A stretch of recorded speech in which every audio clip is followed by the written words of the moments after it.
la bodega donde se elabora el esplendor de Bardonquenet, que realmente ves que hay un algo, hay una historia, hay un alma, hay un producto que tiene muchas cosas que decir.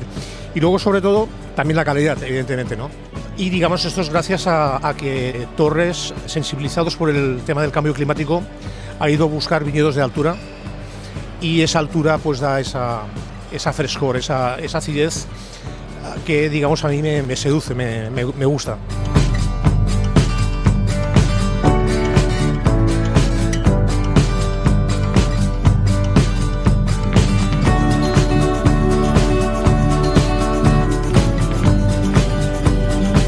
Lo que tratamos de que nos aporte es visibilidad a nuestra marca, y esto es una cosa que nos ayuda a ello, porque en un solo día llegas a mucho productor, a mucho consumidor final, muchos restaurantes, bares. Buscar nuevos contactos, acercar un poco nuestros vinos y nuestras experiencias a clientes nuevos y saludar a los que ya tenemos y seguir trabajando.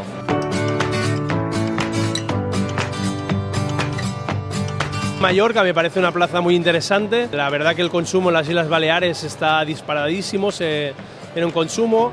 Hay un interés cada vez más por pequeñas bodegas y por vinos más interesantes. Teníamos una muy buena experiencia en Barcelona con vosotros, consideramos que sois grandes profesionales y que sabéis hacerlo. Y bueno, y sí que es cierto que aquí nos hemos inaugurado este año, pero creo que vamos a repetir.